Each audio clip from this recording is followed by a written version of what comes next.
Hey guys, and welcome to Crosstalk. I'm David Madera, your host, fellow entrepreneur, and biggest fan of a good success story. Here, business stories don't just get told, they come alive. This is your front row seat to the incredible journeys that shape thriving businesses and ministries. Every episode, we sit down with inspiring business owners and ministry leaders to uncover their beginnings, the story behind their brand, and their vision for the future. It's all about real conversations, genuine insight, and a whole lot of inspiration. This week, I had the privilege of sitting down with Michael Awurumibe, a Christian influencer and Cru Ministry leader at Westchester University. His story is one of faith, resilience, and purpose, and I'm so excited to share it with you. In this episode, we walk through Michael's journey with God and how it shaped his life, the heartbreaking experience from his freshman year that deepened his faith, why he chose vocational ministry and what it means to him, and his role as a leader in the Cru Ministry and how he inspires others. This episode is packed with inspiration, hope, and practical insights for anyone seeking to grow in their faith. You're definitely not going to want to miss it.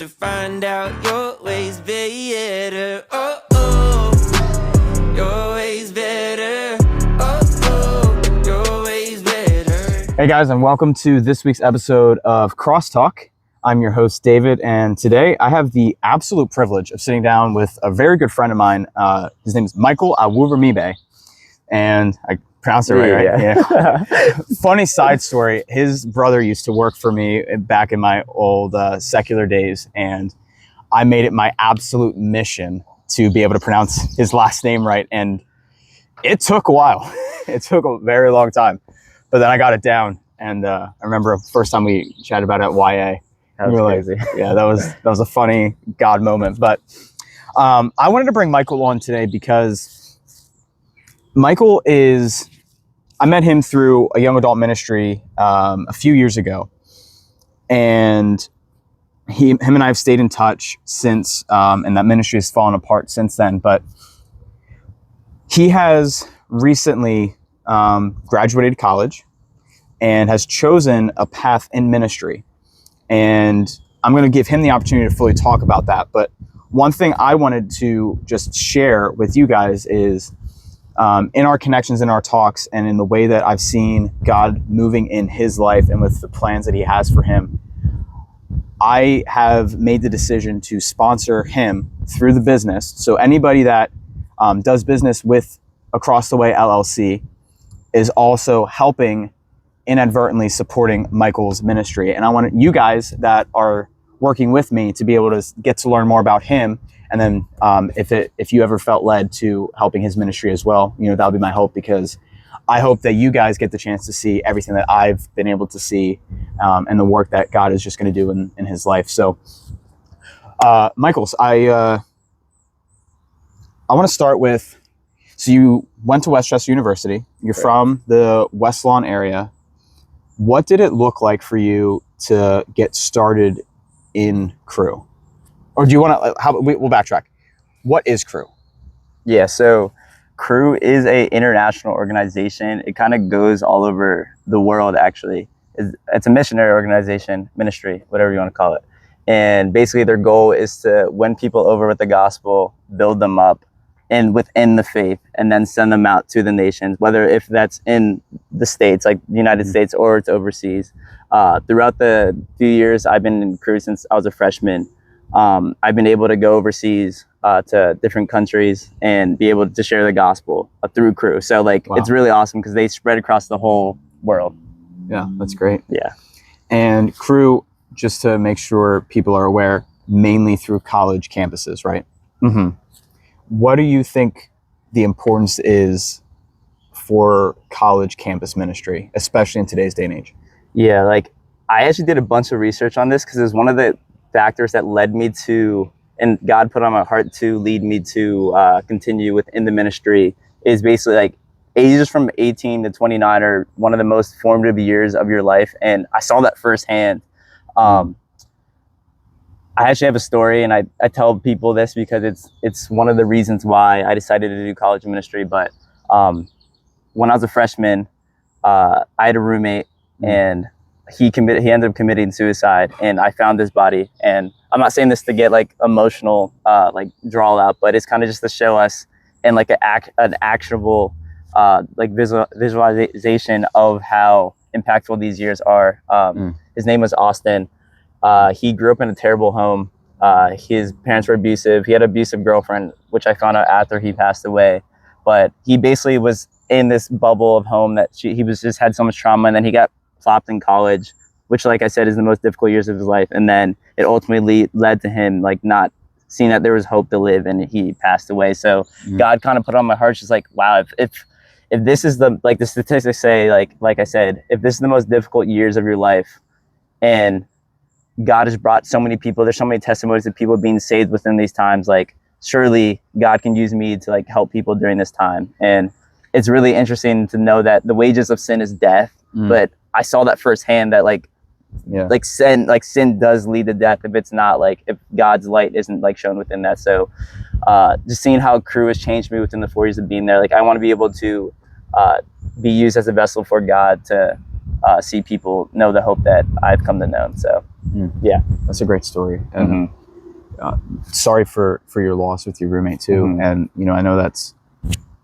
I know your heart behind it. I know you weren't saying that for any clout or anything like that. You know, that's part of your story. And I love that when we believe the Bible, we believe that God works all things for the good of those who love God, who are called according to his purpose, Romans 8:28. And in that difficult moment, God is using that in your life to bring light and to attest to it too. And I never went to college, but having my young adult years, and even though I was saved in the earlier-ish stage of my young adult years, I was just turned 22 when I was saved. And even then, the struggles that I face of battling mental health, depression, suicide attempts, the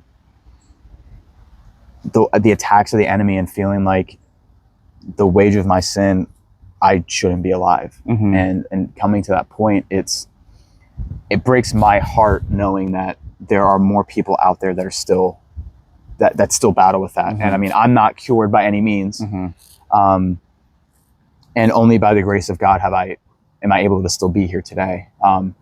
So I love that you're using that as kind of like your backbone getting into and why you wanted to stay with Cru. So what you want to share a little bit about, so you went to Westchester. What'd you study while you were there? And then what made you decide, now graduating from Westchester with your degree, why Cru? Yeah, so it's actually really funny. So I went to college. Over COVID, I got super obsessed with making money in a very worldly mindset of like wanting to make money. So I went into business management, and I ultimately went into finance. And throughout the years of college, I never liked school. I kind of just went. I have an immigrant moms, and like most immigrants will know that like they push you towards schooling because they think it's the only way to be successful. So after doing finance and taking all the classes, I was just like, none of this fulfills me. And like, I have a past of like being self-employed in business and outside of school and like making money. And like, it just never really fulfilled me in a lot of ways. I was kind of just doing it to like get to the next thing and get to the next thing and get to the next thing. And throughout college, God used me greatly within Cru to like, well, first off, he used Cru greatly in my life to grow me up and mature me and like help show me like the importance of who he is and why it's so important to have Christian community. Yeah. And then he also turned that around and used me as a vessel to help others mature in their faith and like disciple people and like lead Bible studies and evangelize and all the sorts. So going through like all of that, like testing all like the worldly things of like business and making money, I was just like, none of this fulfills me except for like sharing the gospel and discipling, just like what Jesus said at the end of like before he ascended into heaven. It's just like, go make disciples of all nations. And I feel that that's what God is leading me towards, and it has been the only thing that has like brought me true satisfaction like in this life so far. So yeah, it's kind of why I like went from finance / business into like wanting to do ministry, because I'm just like, if I'm gonna do something for however long I do it for, like I want it to like actually be fun and exciting and like feel like there's a true like backing and cause behind it, and winning souls for Christ, like that's like the greatest backing that like one could ever have. So it just made sense. Yeah. And it's funny because I actually don't think I knew that part of your story, so I'm learning stuff here today too. Because what's funny is, you know, I've been in sales, self-employed since graduating high school, and have had many business attempts that have fallen very short. And the difference that I'm seeing this time is the full surrender to God with it. Because before it was just, I want to make a lot of money. And I think you'll relate to this.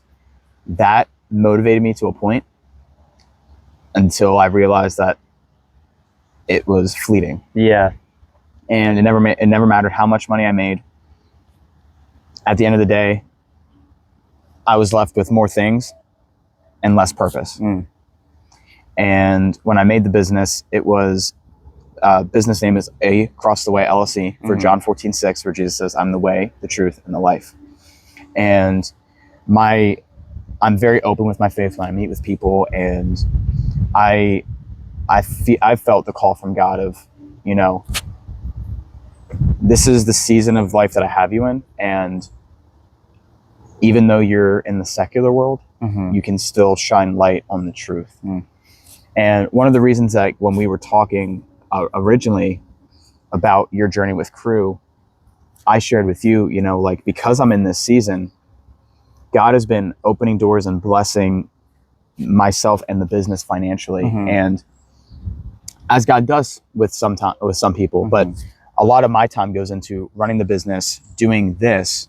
So I am not as able to go out and do and be the hands and feet. And that's why I felt the nudge to, when we had our conversation, to choose you of anywhere else that I could be putting money, because I'm confident in the work that God's doing through you all right now and what is still yet to come. And going into Cru, what does that look like for you? Like, now transitioning in from business to a business degree, finance background now, and going into full-time ministry, vocational ministry. What does that look like for you? Yeah, I want to be honest.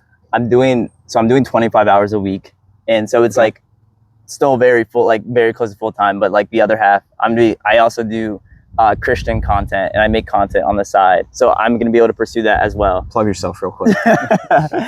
Michael, it's like, Michael AW3 on Instagram. So yeah, I make Christian content in there, and then like I make content elsewhere. But like, really good content, by the way. I want to put it out there. Really good Christian content, and he does a wonderful job. But yeah, continue. Yeah, so like, you're too humble to say it yourself. Yeah, so like I'll be it's gonna be a lot of ministry like stuff. That's gonna be like basically like full-time life for however God wants me to do it. But I kind of missed your question because I was wanted to address that. So what does Cru look like as far as like being the vocational ministry part? Like what, especially for somebody that might be listening right now and maybe doesn't understand, like, how are you able to support yourself? How does the back ends of Cru work? Okay. Yeah. So I don't know the exact legal side behind it, but something with like paraministries.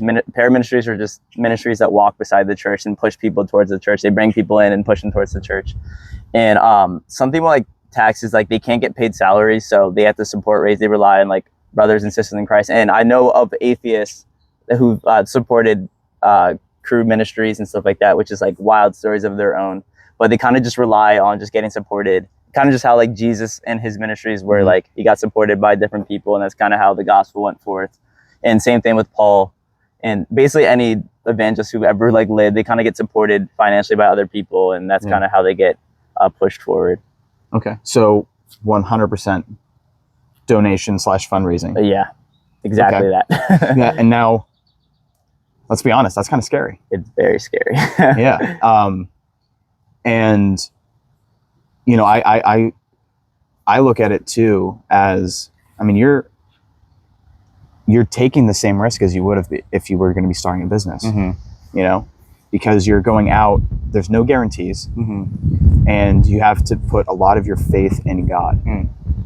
So now, granted, you do have the side where you are making content and everything. So you still do have time to, help provide for yourself as well. But,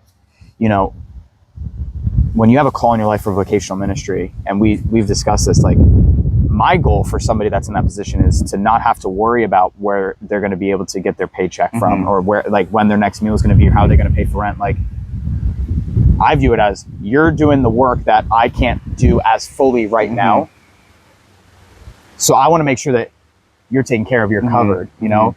So going into that process and getting your head wrapped around, like, man, my whole livelihood relies on other people.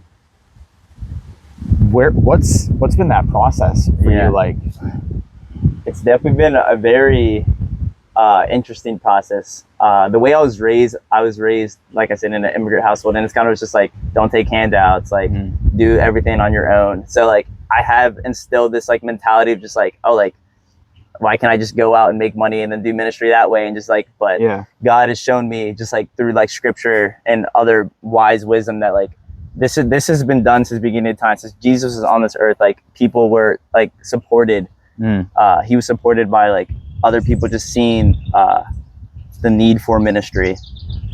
And in my own life, it's just been a lot of like stepping out in faith and relying on God. It's like, God, like, these things, you say these things will happen, so I have to trust that they are true. So it's been like a constant fight of just like my flesh, and like the spirit is just like, my flesh be like, oh no, like, do it yourself. And then like the spirit's like, rely on God, like God is going to provide. And I've seen God show up in a lot of ways, like, honestly, like miracles in my own life because of like the little Christian community that I have. You want to share any of those really quick? Yeah, like, so share one or all of them, whatever, however you feel led. But I mean, like, first off, like, you committing 5%. Like, when I reached out to you, I was so scared. Like I said, I was like earlier, we've been walking for like miles. But I shared how just being scared to reach out to people, and I reached out to you, and like, you just said like, God put the 5% on your heart, like there and then, like. And I my heart literally dropped from you just saying that. I was just like, I was scared that like no one was gonna give, and like you were like one of the first people that contributed to that. So just like having you say 5% of like your whatever gross profit, whatever, monthly. So like that was like huge. And then another one, I reached out back to like a lot of people in my old church, and I got the youth pastor on a phone call, like, not saying it was like sales or anything the way I said that, but she said that she was going to talk to her husband, and then a couple like weeks went by, and then she ended up giving like a huge number to like what I think. And that was huge, because I was just praying like, God, please just like provide. And then like the way that Cru works, like the number, like you get an email at 12:01 when like someone has given that day. And then I was about to go to sleep, and I get the email like right at 12:01. I was like my heart dropped. I was like, God, like, you are providing. God. I literally just prayed a few hours before, and then you like gave a number that's way higher than like I fully expected. So yeah, like that's like part of the stories. And that's the story. That's great. It's so cool to watch God provide in those ways. And you know, like, I think a lot of people, when they think of, and they can think of it this way, and I know I fell into that for a long time. You know, you think of churches, especially people that aren't in a church community, they think of giving and like, oh, of course the church wants my money, or of course these ministries want my money. And it's like, when you take the step back and you look at everything that we see, touch, feel is a gift from God. And any business that I get from my business is a gift from God, that God is bestowing to me, that he is saying, David, I am trusting you as the servant for X amount of dollars, this relationship with people. Like, he is entrusting me with that. And that's the exact same position that you're in, which is, you just got to throw your hands up to God and just say, all right, whatever you've got for me, and just be obedient to the call that he has forth for you. And, you know, I remember we have a mutual friend who was looking into doing this, and I remember having the conversation with him, and he was like, I don't know how I would ever be able to do it. Like, I don't know, like, that just takes, that's the next level of faith. Because, you know, there's a reason that the Bible talks so much about money. It's because of it is such a huge aspect of our life. And understanding that,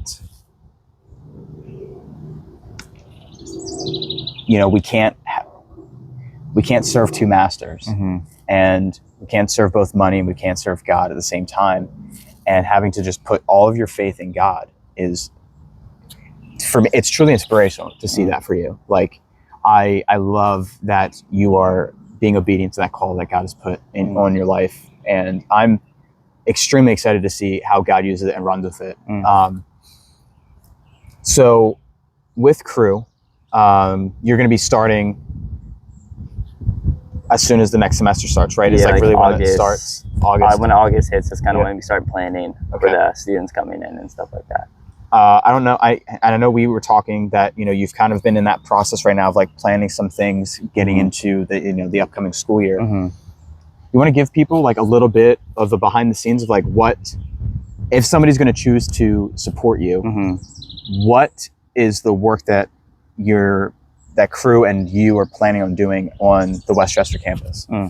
Yeah, so like, at least like with my role exactly, it's going to be a lot of like discipling kids, like meeting up with new believers or people who've been like believers for a while, and just like going through like studies, like going through different books of the Bible, and kind of just like meeting them where they're at, and just like sharing how do we mature in the faith. And obviously I'm only 22 years old, but like the Bible's our ultimate authority. Don't look down on me because I'm young. But like the Bible is the ultimate authority at the end of the day, and like we can always go to it for like wisdom, and kind of just like showing people like this is how we walk the walk. And like I said, I'm not perfect, but like God uses the Spirit to speak even like when we are broken and sinful people. But another way is like doing Bible studies. We kind of like promote, and this is the cool part about doing college ministry. Like you get to go to like different places. You get to go to like the campus rec, play basketball with people, and like when you're done playing basketball, like, oh, like we have a Bible study tonight, and like people come that way. Like there's so many testimonies of people who came out of Cru and like, oh, I was just lifting, and some dude like was lifting next to me and just invited me to a study. So it's just like, it's really just like living life with people within college and just inviting people like out to like Bible studies. Another thing that we do, they're almost like services. We call them Cru nights. Basically, it's a game at the beginning, and then a testimony is shared from like one of the leaders within Cru, and then there's a message, and then worship. And it's kind of like almost a service, but it's not to replace Cru, but it's just to show people like, I don't know, like kind of like this is what Christians do. This is kind of what we talk about. Like this is what worship is, and kind of just going through that, like that run it through. But like at the end of the day, our main goal is to like win people in the faith, like when people like for gospel. God is using us to like share the gospel, and it's not any of our own work. It's not the power that we do, but it's the power of God ultimately at the end of the day. And it's nothing special that we can do, but God wins the people over using us as vessels.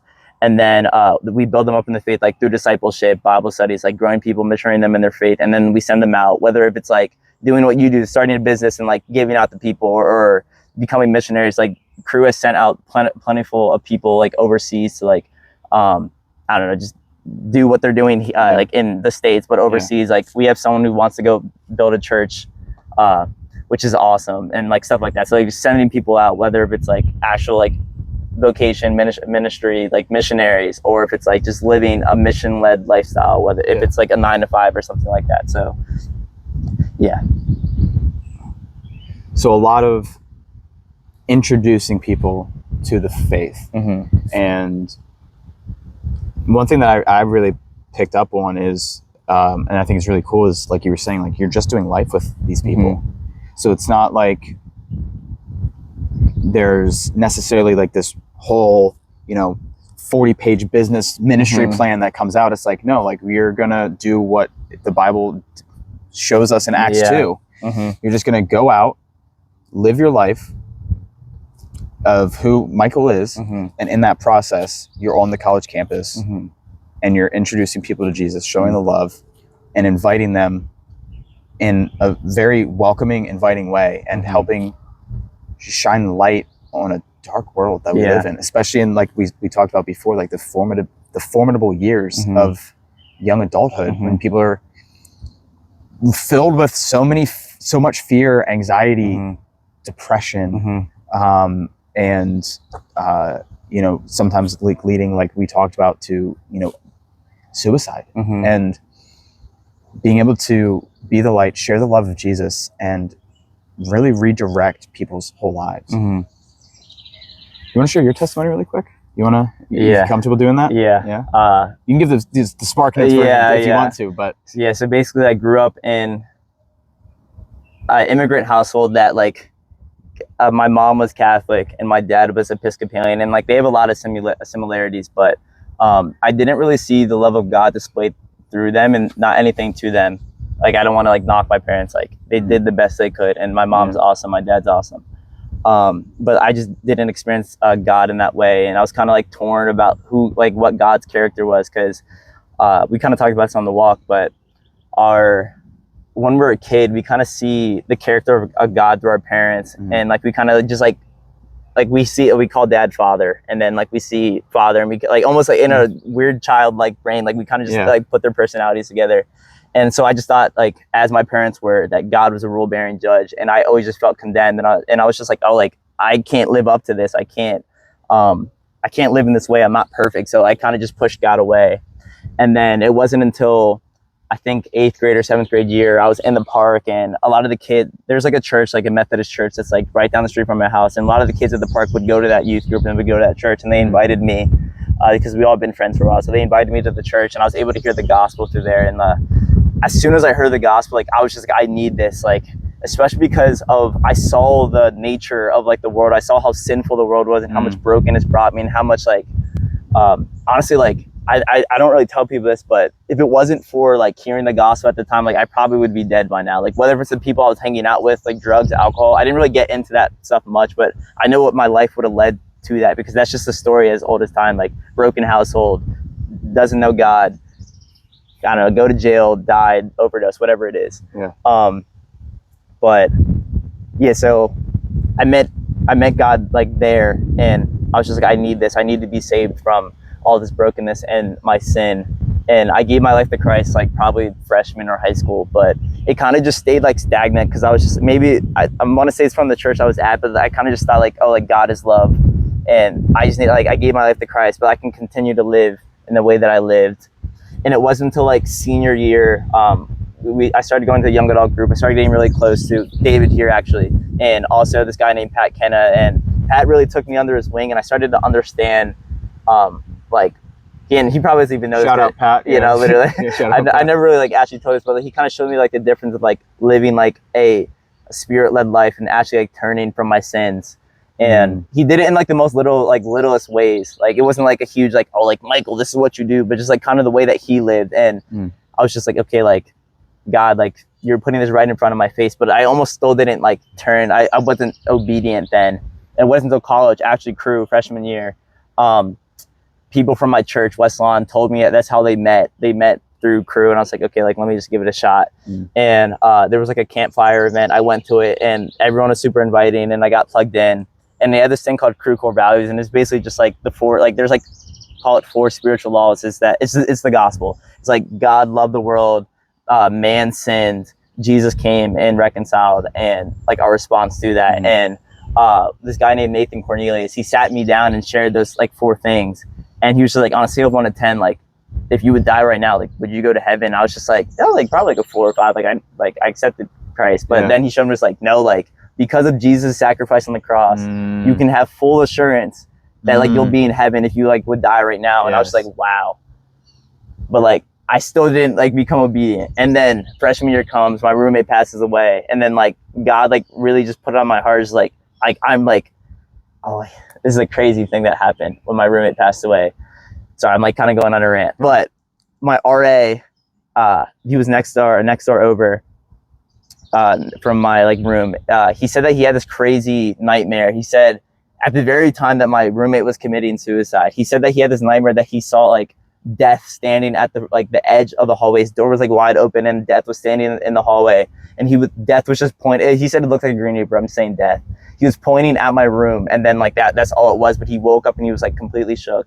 And then after I found my roommate's body, and like the coroner came and stuff like that, he like was like shook. And like, this dude is like super nonchalant, like typical, like, I don't know, college jockey type of guy. He was like freaking out. I was like, bro, like, and he told me the nightmare, and I was like, bro, what the heck? And like, as the weeks went on after that, like, God showed me like there is like this, like, the wages of sin is death, and like you saw it firsthand. And like you need to give your life over to me, like you need to surrender. And I knew I knew I believed in God, but like that's when I became like a true obedient like soldier of Christ. Like soldier might not be the word, but like follower, disciple of Christ. And like, that's when I like never turned back. Like, I don't know, just seeing truly, and like we say wage of the sin is death, but like seeing it firsthand, it's just like, wow, like this is what life comes to if you don't know Christ. But yeah, I don't know, it's just, it brings me goosebumps, just like, yeah, I got goosebumps. Yeah, just like, I don't know, like God, he has done so much in my life, and I wouldn't be here right now. I wouldn't be alive if it wasn't for the grace of God in my life. But yeah, it's kind of like my testimony in a nutshell. I could go into deeper, but like I would just be ranting and kind of squabbling. But that was all the main points of my testimony. Yeah, I was gonna say that gives a good overview, and I think it really helps to see the miracles of God. And we were talking about this too. Like God is, you know, I think it's mentioned in one of the prophets, but he's formed me in my mother's womb. He's like a potter to the clay, and how God's just been kind of molding you and sculpting you to get you ready for what he's called you for, and what this next journey of your life looks like. So when it comes to Cru and getting started, when it's all said and done for you, whether your time with Cru is, you know, 1 year, 5 years, 10 years, or you're here for the rest of your adult ministry life, what do you want the legacy to be that you leave behind with Cru? I feel like the way I was raised, like just like very humble beginnings, and like still humble. I'm not like I don't have money or anything like that, like crazy money, but I've always just wanted to be able to like give people hospitality, just like, oh like I'm gonna take this guy out to eat. Like we, like our house is considered the Cru house, the house I was living in this past year. I'm moving out of it, but we'd always like tell people they can sleep over, and just like give people food if they like are hungry or like whatever. And I feel like one way that I want to be like remembered as like someone who was after God's heart, kind of like David, typical to say, whatever. Not me, David. King David. But just like someone who's after God's heart, and like it was very apparent in their actions, and someone who was always ready to serve and just give everything they could. And I would say like God is like really like put that on my heart, just like especially the giving aspect. I recently got engaged like a few weeks ago. God be praised, because I never thought that would happen. But I don't know, like I feel like she has showed me just how to like truly give everything you can, and that just like has rubbed off on me, and like, and people have seen it. And yeah, so like I don't know, just the legacy of hospitality, like serving, and not to be served, but to serve. And it's just a man after God's own heart, and yeah, like I really hope that's my legacy. But yeah, it's a good legacy to want to yeah. So one of the things that I asked from you when we chatted about everything was, I want to be able to follow along with the work that you're doing. So here's the tie-in with this. How can people follow along on the journey for you? Yeah, for sure. So kind of like on my Instagram, I talked about my Instagram before. I have like a broadcast channel. I want to be posting like highlights of the ministry in there, and then also on my story, and like making videos, like update videos. There's bugs all over me. Update videos of kind of just how God is working on campus, but also within Cru, they have like this processing system, like a software where like you like type up an email and it sends out to anyone who wants to be on like your email sending link. Wants to get the emails, or if anyone who's given, like they automatically get put on this list. So that's kind of how people can get updated. So like either whether if it's like social media, like Instagram and Facebook. I'm trying to get more active on Facebook because I know a lot of older people are on there. Shout out to the old people. But also just like email, like letter, if people want to get plugged onto that, or if they've given, they'll automatically be on there. So yeah. Okay, great. Anything that we didn't cover that you want to say, or any final thoughts to wrap it up?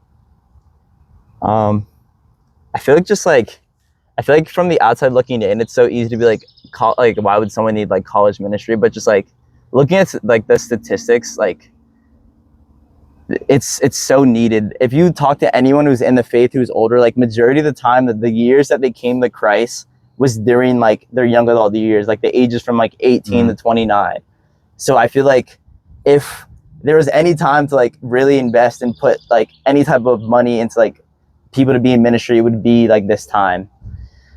Because like this is like like if you're just going off statistics, like I'm a huge statistics guy, like it just makes sense. Like this would be the time to like truly invest into this people at this ages. And like it was a time I like personally came to Christ and know Christ on like a deeper level. So like why not like have that for other people as well?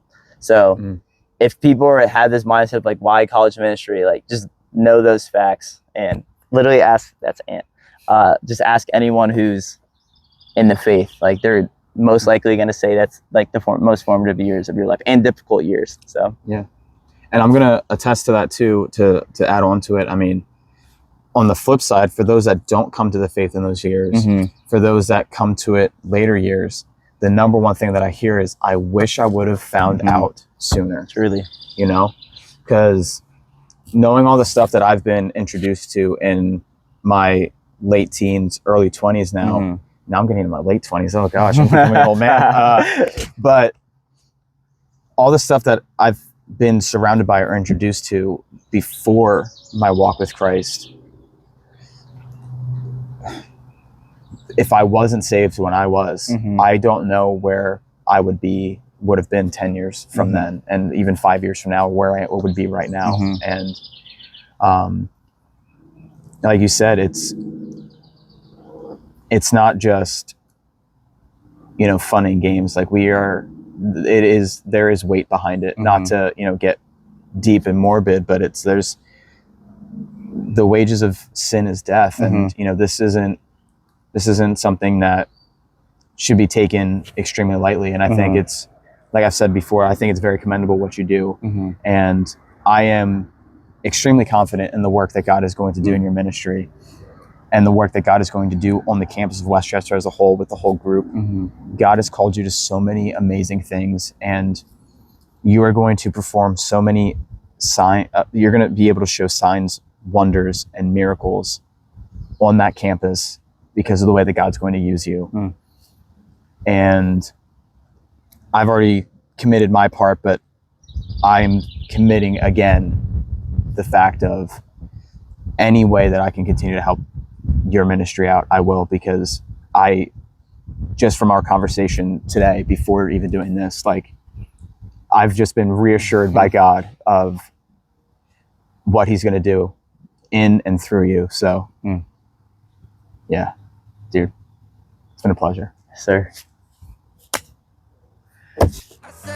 I got girl with me, so under there, I'm still finna make it, I'm still finna take it. I hopped in the ring and I'm still going crazy. I cut off this sin like I just got a taper. I walk in the storm and then God got me favor. I'm still going forward, I just had to lock in the Lord. I knew that I'm finna make it, doing my old self. I got girl with girl, I'm giving you praise. We got the real singing.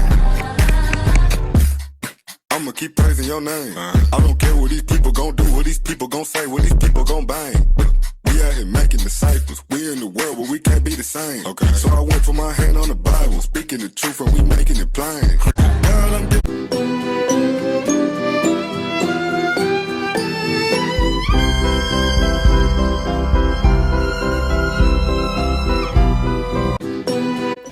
If you enjoyed the highlights of today's conversation, drop a like, comment, and share this video so that more people can hear this amazing story. If you want to watch the full 1 hour unedited version, click the link in the description. Don't forget to follow this page to experience even more amazing stories. And remember, our community thrives when local business succeeds. Thanks for tuning in. Until next time.